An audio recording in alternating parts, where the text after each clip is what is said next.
एक बार फिर से स्वागत है बेटा आपका हमारे चैनल लेखांकन विद्यापीठ। एक ऐसा प्लेटफॉर्म जो आपको एक ही चैनल के थ्रू सारे सब्जेक्ट्स की वीडियो प्रोवाइड करा रहा है। सबसे मेन बात, योर सक्सेस इज अवर मोटो। और हमें क्या करना है बेटा, आपके साइंस के डर को करना है दूर। तो अगर आपको लगता है साइंस से डर, तो जाना किधर है, इधर।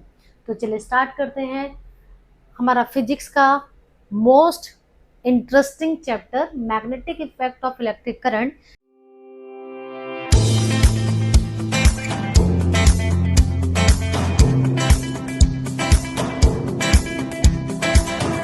And I am Ritu Sharma, having 18 plus years of experience in my teaching field.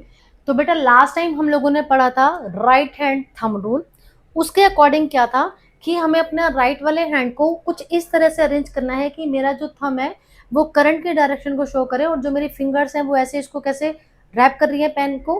तो ये क्या हो गया हमारा, ये मैग्नेटिक फील्ड के डायरेक्शन को शो कर रही है। अब देखते हैं कि राइट हैंड थंब रूल के ऊपर बेस्ड क्वेश्चंस किस तरीके से आते हैं। कई बार तो क्या हो जाता है कि आपको सीधा सीधा रूल लिखने के लिए बोल देते हैं कि state right hand thumb rules, but sometimes जो है वो हमें क्वेश्चन फ्रेम करके देते हैं। अब देखते हैं कि क्वेश्चन क्या है और हमें इसको कैसे सोल्व करना है। कि a current through a horizontal power line flows east to west direction. कि जो करंट की डायरेक्शन है वो बेटा आपको कैसे दे रखी है, ईस्ट टू वेस्ट। आप लोग अपनी डायरेक्शन बनाकर देख सकते हैं, ईस्ट हो गया, वेस्ट हो गया, नॉर्थ हो गया, साउथ हो गया। ठीक है जी। अब what is the direction of magnetic field at a point directly below it at a point directly above it। चलिए, कि अब हमें मैग्नेटिक फील्ड की डायरेक्शन बतानी है जस्ट इसके नीचे और जस्ट इसके ऊपर। तो करंट पहले कहां से आ रहा है, पहले हमें ये देखना है the current is in east west direction. अब अगर मैं राइट हैंड थंब रूल लगाती हूँ तो करंट की डायरेक्शन कुछ ऐसे से हो गई ना बेटा, राइट हैंड उससे आ रहा है जी, ईस्ट से वेस्ट की तरफ जा रहा है मेरा। तो जब मैं यहाँ पर राइट हैंड थंब रूल लगा देती हूँ, we get the magnetic field, ठीक है, चाहे वो नीचे से या ऊपर की तरफ देखूं, turns clockwise in a plane.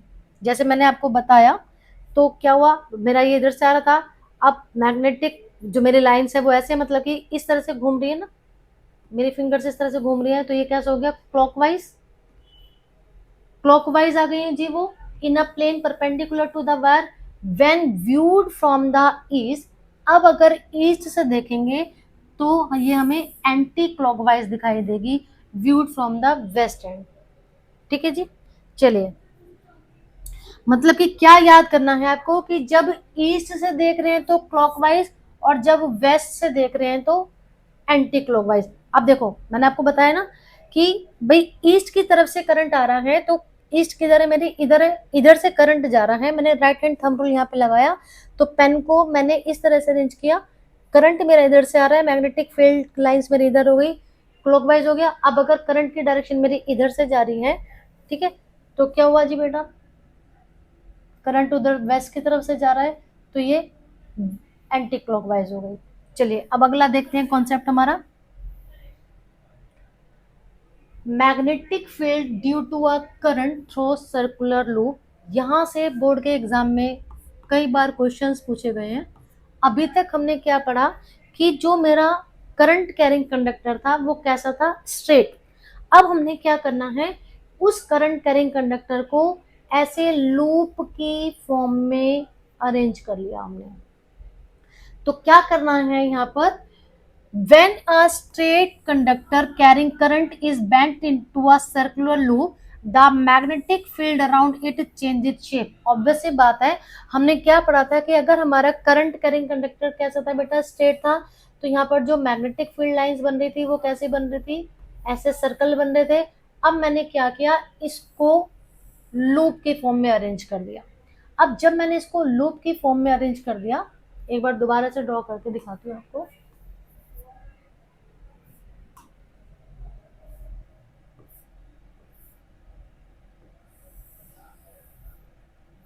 इस तरह से कर दिया, ठीक है।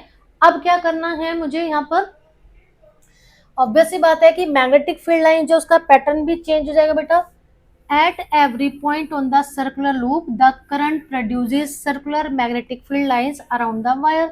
हमें पता ही है कि भाई हर पॉइंट पर यहाँ पर क्या बन जाएंगी, मैग्नेटिक फील्ड लाइंस। और मैग्नेटिक फील्ड लाइंस क्योंकि सर्कल में, सॉरी, जब हमने स्ट्रेट कंडक्टर लिया था तो पूरा सर्कल बन रहा था। अब वो यहाँ पर क्या होगा, देखो स्टार्टिंग में यहाँ पर वो कैसे बनी, ये सर्कल बना हर पॉइंट पर, ये सर्कल बना, ये सर्कल बना।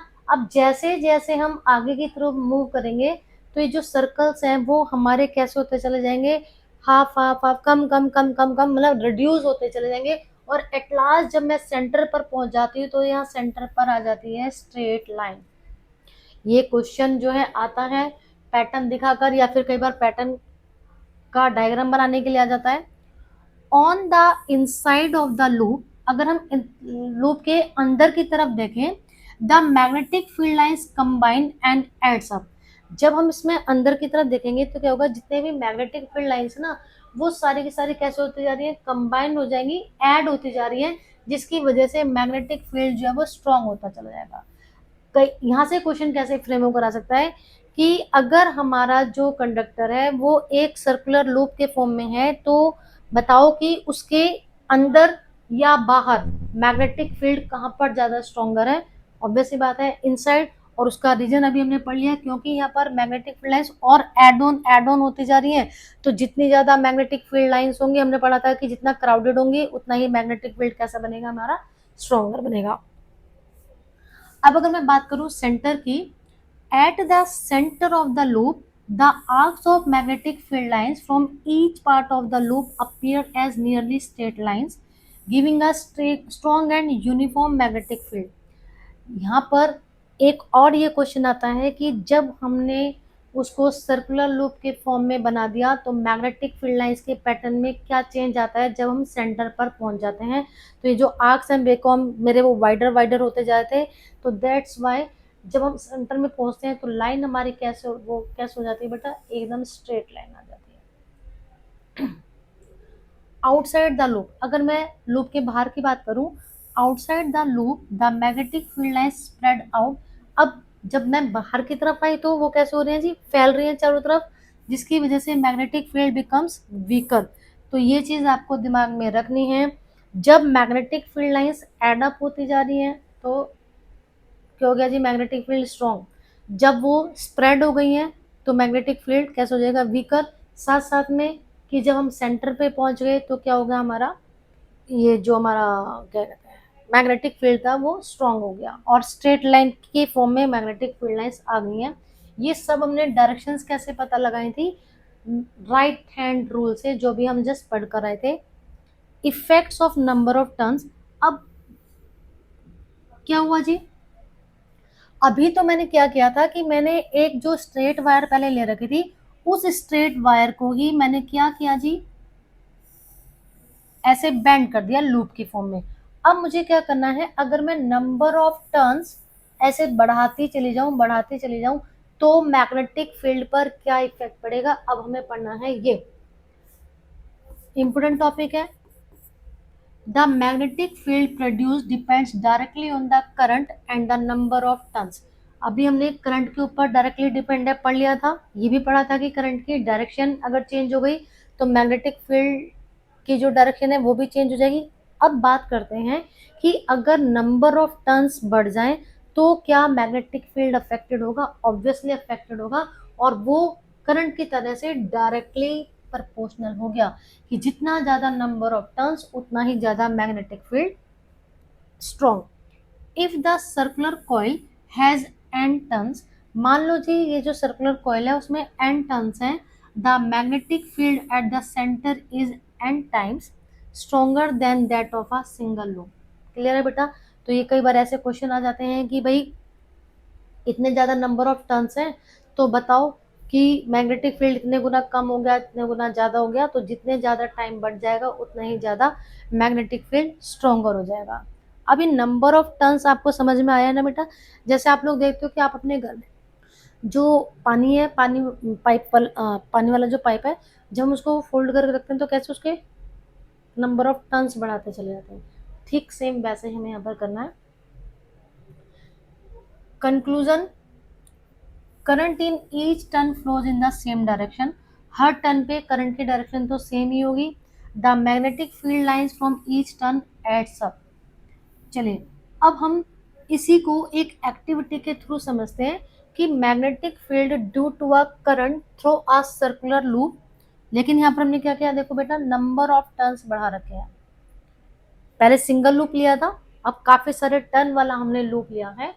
तो इसके लिए एक रेक्टेंगुलर कार्डबोर्ड लिया जिसके अंदर दो होल्स थे।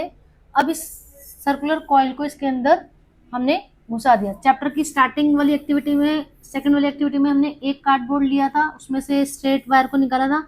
अब यहाँ पर हमने क्या किया, एक कार्डबोर्ड लिया और इस कार्डबोर्ड के अंदर दो होल करे। अब इसके अंदर मुझे क्या करना है,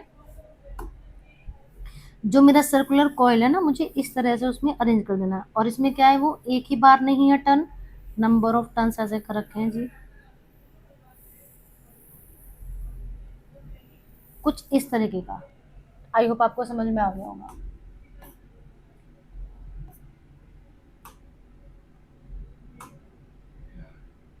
चलिए अब connect the end of the coil. हमने इसके जो एंड है यहाँ से, जहाँ से मैंने ये करना शुरू करा था, और एक दूसरे वाला जो एंड है जहाँ पे खत्म हुआ, इन दोनों को मैंने सीरीज में विद अ बैटरी, अ की एंड अ रियोस्टेट, जैसा कि फिगर हमने यहाँ पर लगा लिया है। अब क्या करना है, सेम पहले की तरह से हमने आयरन फिलिंग जो है वहां पर अनइवनली स्प्रेड की। अनइवनली स्प्रेड करने के बाद मैंने क्या किया जी, प्लग की ऑन कर दी। जैसे ही प्लग की ऑन की, हम लोग पढ़कर आए हुए हैं बार बार इस चैप्टर में कि जैसे ही किसी करंट कैरिंग कंडक्टर के अंदर इलेक्ट्रिक करंट पास होता है, तो जो करंट कैरिंग कंडक्टर था वो मैग्नेटिज्म शो करता है, मीन्स उसके चारों तरफ मैग्नेटिक फील्ड बन गया। तो ऑटोमेटिकली जो हमने अनइवनली आयरन फिलिंग्स को यहाँ पर स्प्रेड किया था, उन्होंने क्या किया बेटा, वो एक पैटर्न में अरेंज हो गई है। अब वो पैटर्न जो है वो इस तरीके का है, ये देखो। पहले ये वाला जो था हमारा, इसके चारों तरफ ऐसे सर्कल बने जैसे अभी हमने सिंगल लूप वाले में देखा। और जैसे जैसे हमने क्या पढ़ा कि जैसे जैसे इस कंडक्टर से दूर जाएंगे ये आग की फॉर्म में होना शुरू हो जाते हैं। ऐसे यहाँ पर सेंटर में एक आगे स्ट्रेट लाइन हमारी। चलिए जी, अब यहां से अब एक न्यू हमारे पास कॉन्सेप्ट निकल कर आया। कौन सा कॉन्सेप्ट, कि जितना ज्यादा नंबर ऑफ टर्न्स बढ़े उतना ही ज्यादा मैग्नेटिक फील्ड बढ़ गया। अब इसी के ऊपर बेस्ड एक डिवाइस है, that is called solenoid. Magnetic field due to a current in a solenoid. तो पहले बात तो ये समझना है हमें कि what is solenoid. A coil of many circular turns of insulated copper wire. Copper की वायर है जो कि उसके ऊपर इंसुलेशन की कोटिंग हुई हुई है, उसको मैंने कई बार ऐसे मतलब,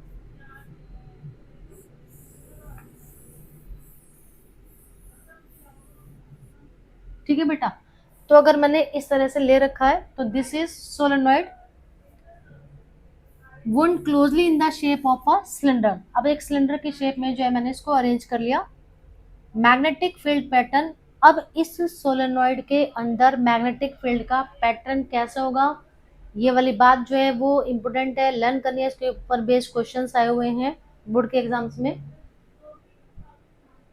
क्या, कि सोलेनॉइड के अंदर, इस सोलेनॉइड के अंदर मैग्नेटिक फील्ड जो है वो कैसे बना। Magnetic field lines are parallel and straight. एक तो अंदर की बात कर रहे हैं, देखो जी अंदर आप देखो, ये दिख रही है आपको स्ट्रेट बाय स्ट्रेट लाइंस जा रही है ये वाली, ठीक है। तो उसके अंदर जो मैग्नेटिक फील्ड लाइंस है वो पैरेलल है और सीधी सीधी है। Field is strong and uniform at all points inside. Solenoid के अंदर हर पॉइंट पर मैग्नेटिक फील्ड जो है वो यूनिफॉर्म है, मीन्स ऐसा नहीं है कि कहीं पर ज्यादा कहीं पर कम। कैसा है, स्ट्रेट वायर स्ट्रेट लाइंस है और सारी की सारी एक दूसरे के पैरेलल है। अब बात करते हैं कि सोलेनॉइड के बाहर की तरफ, similar to the field outside a bar magnet. जिस तरह से एक बार मैग्नेट में मैग्नेटिक फील्ड लाइंस का पैटर्न बनता है, ठीक वैसा ही पैटर्न जो है और वही डायरेक्शन जो है वो सोलेनॉइड में बाहर की तरफ होती है। हमने क्या पढ़ा है बार बार इस चैप्टर में कि अगर ये मेरे पास बार मैग्नेट है, ये इसका नॉर्थ एंड साउथ पोल है, तो इसमें जो मैग्नेटिक फील्ड लाइंस है वो नॉर्थ से निकलकर साउथ में मर्ज हो रही थी। ठीक है, यहाँ से निकली इधर, इस तरह से बन रही थी ना हमारी। तो क्या हुआ जी बेटा, हमारा सोलेनोइड के बाहर बार मैग्नेट की तरह से मैग्नेटिक फील्ड का जो पैटर्न है वो बनेगा। हमने क्या पढ़ा है कि नॉर्थ से निकलकर साउथ की तरफ, तो इसके भी जो दो पोल है, एक नॉर्थ की तरह से एक सोल की तरह से, नॉर्थ से निकली साउथ में चली गई, नॉर्थ से निकली साउथ में चली गई है। ऐसा बन रहा था ना पैटर्न हमारा। चलिए, अब यहाँ से क्वेश्चन आता है कि यहाँ पर आप उसकी डायरेक्शन कैसे पता लगाओगे। तो ये डायरेक्शन पता लगाने के लिए मुझे क्या देखना है, करंट की डायरेक्शन मुझे पता होनी चाहिए कि करंट किस तरफ से जा रहा है। या तो करंट की डायरेक्शन क्लॉकवाइज होगी या एंटी क्लॉकवाइज होगी, तो करंट की डायरेक्शन डिसाइड करेगी राइट हैंड थंब रूल से। हम लोग सोलेनोइड के अंदर मैग्नेटिक फील्ड लाइंस की डायरेक्शन जो है वो पता लगाना सीखेंगे। अब बात आ गई है इलेक्ट्रोमैग्नेट की, और वो जो है ना बेटा हमारा कि कुछ बच्चों को समझ में नहीं आता कि मैडम कैसे सोलेनोइड के अंदर हमें मैग्नेटिक फील्ड लाइंस की डायरेक्शन जो है वो पता लगानी है। जैसे मैंने आपको पहले भी बताया कि जो छोटे छोटे ट्रिक्स है ना हमारे बेटा, उनको कैसे हम फाइंड आउट करेंगे, तो वो सारा का सारा हमने आप लोगों के लिए इंस्टाग्राम चैनल पर छोटी छोटी रील्स के थ्रू आपको समझाया गया, समझाने की कोशिश करी है। तो आपको हमारे इंस्टाग्राम चैनल को फॉलो करना है ताकि आपको ये सारी जो एक्टिविटीज़ हैं वो ईजी तरीके से क्लियर हो जाए। अब बात करते हैं इलेक्ट्रोमैग्नेट की। A strong magnetic field inside can magnetize a material like soft iron placed inside the solenoid। जब एक सोलेनोइड के अंदर अगर मैं किसी सॉफ्ट मटेरियल जैसे कि सॉफ्ट आयरन को मैंने लिया, उसको इसके अंदर घुसा कर अब इस मटेरियल को मैं मैग्नेटाइज कर दूं, अगर इसके अंदर भी मैग्नेटिज्म की प्रॉपर्टी ला दूं, तो तब इसको हम बोलेंगे electromagnet. The solenoid with current plus iron core act as an electromagnet। तो ये क्या है बेटा, एक एक्टिविटी भी है, 7th क्लास में भी हम लोगों ने पढ़ी थी। ये देखो जी, इसके ऊपर मैंने जो है कॉपर वायर की ऐसे कोटिंग कर दी, मतलब कि उसके कॉइल कॉइल कॉइल चढ़ा दिया उसके ऊपर, ऐसे रैप कर दिया कॉपर वायर को। तो क्या होगा, अब इसके जो दोनों एंड होंगे ना, उनका कनेक्शन अगर मैंने कर दिया बैटरी के साथ, और प्लग की जब मैं ऑन करूंगी, तो ये जो मेरी आयरन नेल है ना बेटा, इसके अंदर मैग्नेटिज्म की प्रॉपर्टी आ जाएगी। ये मैग्नेटिज्म की प्रॉपर्टी आ गई, तो इसको मैं बोल सकती हूँ कि ये एक मेरी इलेक्ट्रोमैग्नेट बन गई है। और सबसे इंटरेस्टिंग थिंग कि जब तक इसके अंदर करंट पास होगा तभी तक ये मैग्नेटिक मटेरियल को अपनी तरफ अट्रैक्ट करेगी, उसके बाद नहीं। तो इसीलिए इसको बोला जाता है इलेक्ट्रोमैग्नेट। अब ये जो इलेक्ट्रोमैग्नेट है ना बेटा, ये हमारे लिए बहुत ही इंपॉर्टेंट टॉपिक है। इसके यूजेस क्या हैं वो आते हैं, जो हमारे जंक यार्ड्स होते हैं ना, तो वहाँ पर मेटल्स के जो स्क्रैप्स होते हैं उनको उठाने के लिए क्या कहते हैं, इलेक्ट्रोमैग्नेट काम में लाई जाती है। साथ साथ में अगर हम लोगों को आँख में कोई आयरन का कोई पीस चला गया है, तो उसको रिमूव करने के लिए इलेक्ट्रोमैग्नेट काम में लाई जाती है। जो हमारे घर में इलेक्ट्रिक बेल्स हैं उनके अंदर इलेक्ट्रोमैग्नेट काम में लाई जाती है। तो आई होप आपको ये सारा टॉपिक समझ में आ गया है। अब इसके बाद जो है, जो रिमेनिंग टॉपिक्स हैं बेटा, वो हम नेक्स्ट वीडियो में करेंगे। तो आई होप आपको समझ में आ रहा है इतना। आपको क्या करना है, चैनल को सब्सक्राइब करना है, वीडियो को लाइक एंड शेयर करना है। तो मिलते हैं नेक्स्ट वीडियो में।